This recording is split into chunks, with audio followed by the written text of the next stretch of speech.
Hello बच्चों। तो आज ट्वेल्थ क्लास की फिजिक्स का एक बहुत ही इम्पोर्टेंट क्वेश्चन जो बोर्ड परीक्षा में कई बार पूछा जाता है, जैसा कि आप देख पा रहे होंगे।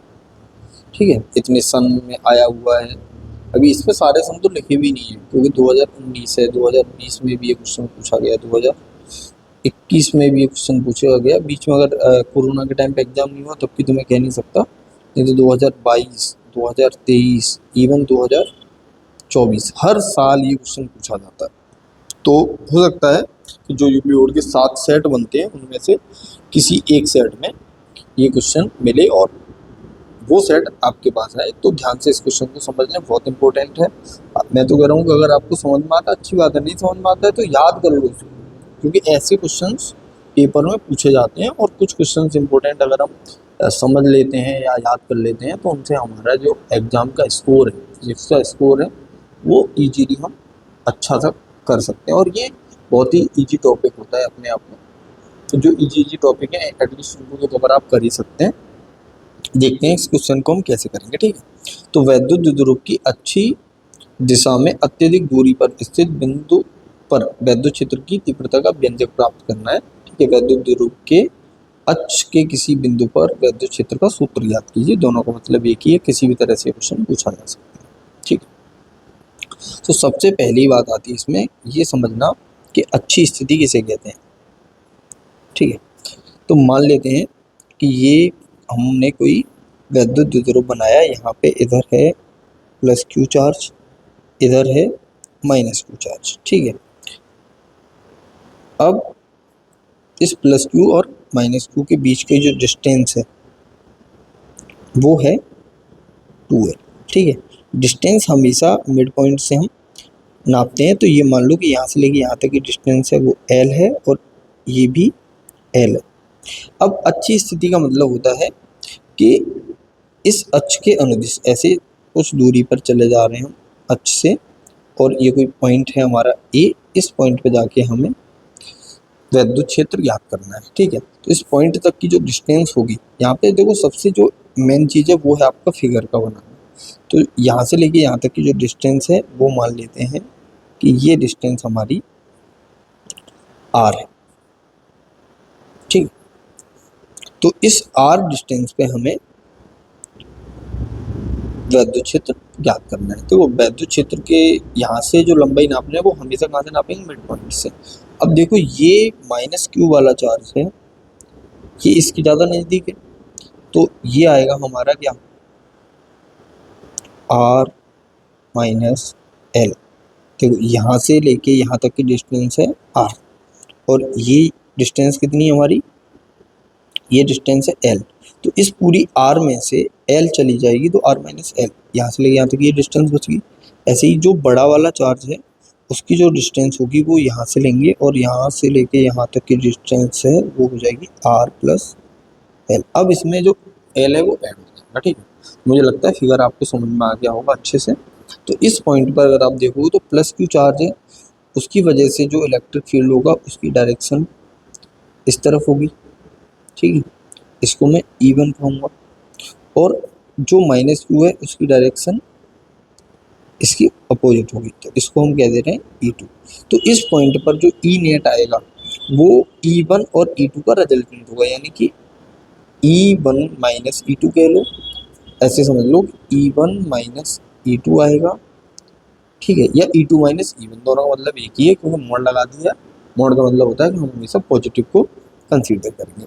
क्लियर है सबको? ठीक है, तो करना स्टार्ट करते हैं कि कैसे करेंगे इस डेरिवेशन को। तो सबसे पहला काम, बिंदु ए पर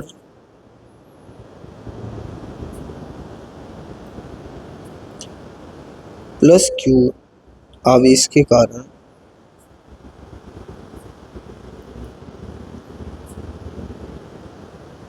वैद्युत क्षेत्र, तो जो E1 माना है तो बिंदु आवेश के कारण वैद्युत क्षेत्र होता है के क्यू अपॉन आर। अब यहाँ पे जो आर है वो पूरी डिस्टेंस है, डिस्टेंस कहाँ से लेके वहाँ तक आ गई, यहाँ तक। तो इसको, इस पूरी डिस्टेंस को हमने क्या माना है, आर प्लस एल। तो आर प्लस एल का होल स्क्वायर हो जाएगा। ऐसे ही सेम हम क्या निकाल लेंगे, माइनस क्यू आवेश के कारण। तो बिंदु ए पर माइनस क्यू आवेश के कारण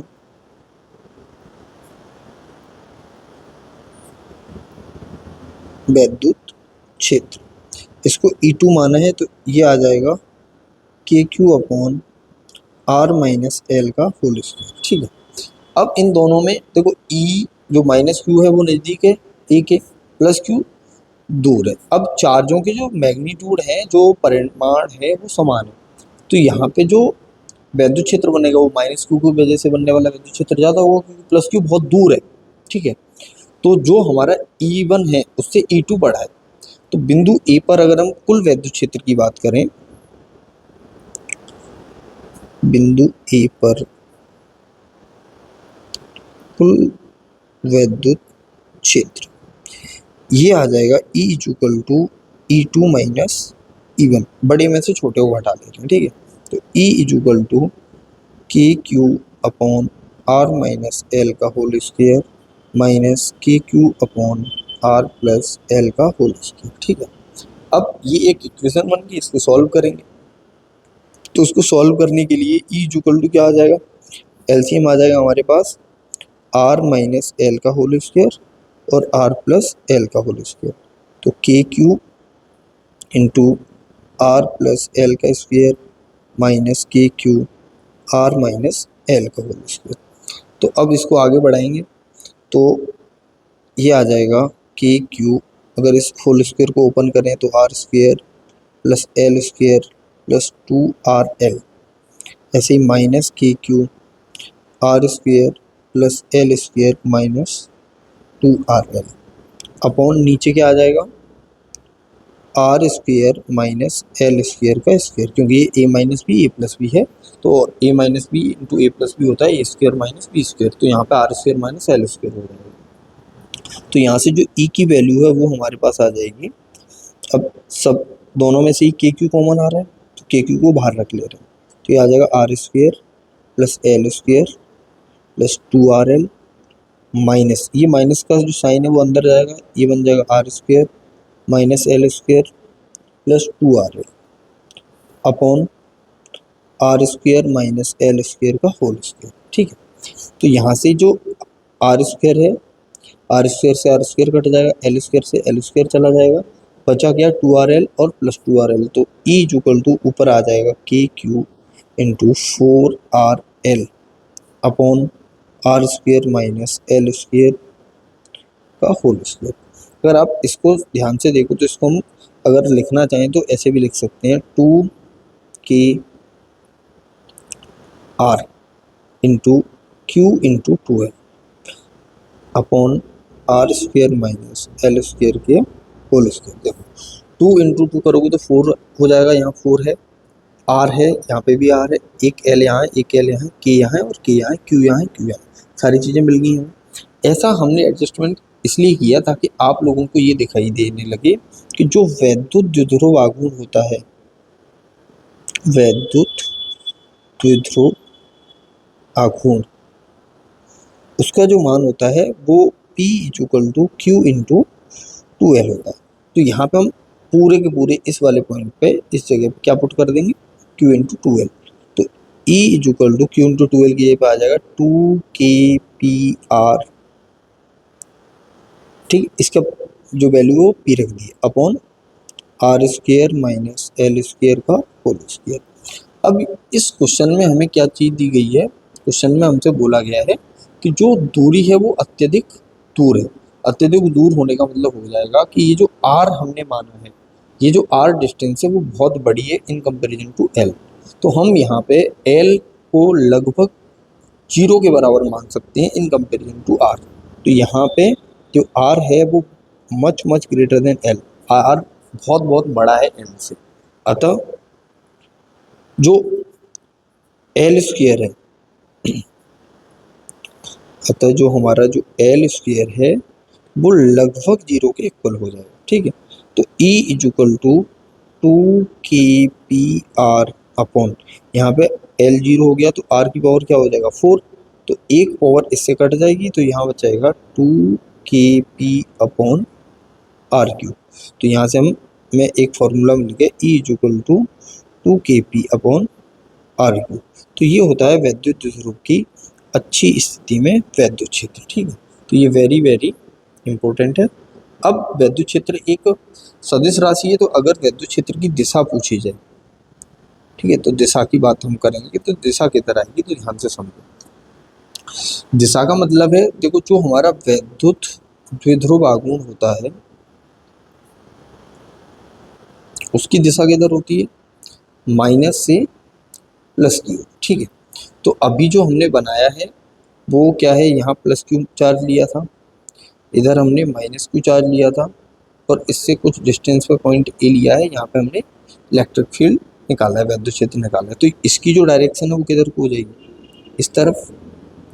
अब जो ई रिजल्टेंट है उसमें माइनस वाला पास है, तो उसकी डायरेक्शन किधर थी, ई इधर थी, E2, और E1 की डायरेक्शन इधर थी, लेकिन E2 बड़ा है तो जो नेट डायरेक्शन होगी वो किधर हो जाएगी, इधर। तो हम यहाँ से क्या कह सकते हैं कि जो वैद्युत क्षेत्र है, यानी कि अच्छी स्थिति में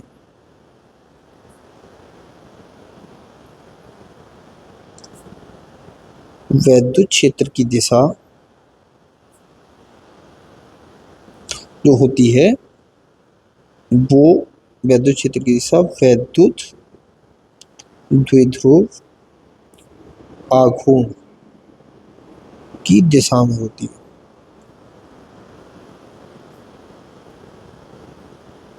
अच्छा, किसी के मन में ये भी आ रहा होगा कि कल को ये जो प्लस और माइनस हमने माने इनको हम उल्टा मान लें, जैसे कि यहाँ पे ले लें माइनस क्यू और इधर ले लें प्लस क्यू, तब क्या होगा, अब जो P है ध्रुव आघूर्ण की डायरेक्शन इधर हो जाएगी। अब हमने पॉइंट ए यही लिया है, ठीक है। अब यहाँ पे कौन सा वाला जो आवेश है वो पास में आ गया, प्लस वाला आवेश पास में आ गया, तो यहाँ पे जो नेट ई होगा वो इधर हो जाएगा। तो आप ध्यान से देखो, देखो वैद्युत ध्रुव आघूर्ण की दिशा इधर है, वैद्युत क्षेत्र की दिशा भी इधर ही है। तो हमेशा जो डायरेक्शन रहेगी वैद्युत क्षेत्र की और वैद्युत ध्रुव की वो अच्छी स्थिति के लिए समान रहेगी। तो मुझे लगता है आपको ये अच्छे से समझ में आ गया होगा, और आपने पूरा का पूरा क्वेश्चन नोट भी कर लेना है अपनी कॉपी पे, जिससे कि कोई दिक्कत ना हो आगे के लिए भी। और ये बहुत इंपॉर्टेंट क्वेश्चन है, ठीक है। ये पूरी सीरीज जो भी आएगी, जितने भी क्वेश्चन इसमें आएंगे वो सब वेरी वेरी इंपॉर्टेंट रहेंगे, एग्जाम पर्पज से बोर्ड के हिसाब से ये क्वेश्चन डालेंगे, ठीक है। तो थैंक यू सो मच। अभी तक आपने चैनल को सब्सक्राइब नहीं किया है तो चैनल को सब्सक्राइब जरूर कर लें, जिससे कि आपके पास जो वीडियो है वो रेगुलर बेसिस पर आती रहे। और अगर आपको ये वीडियो पसंद आई है तो लाइक ज़रूर करें, शेयर करें ज़्यादा से ज़्यादा अपने दोस्तों को।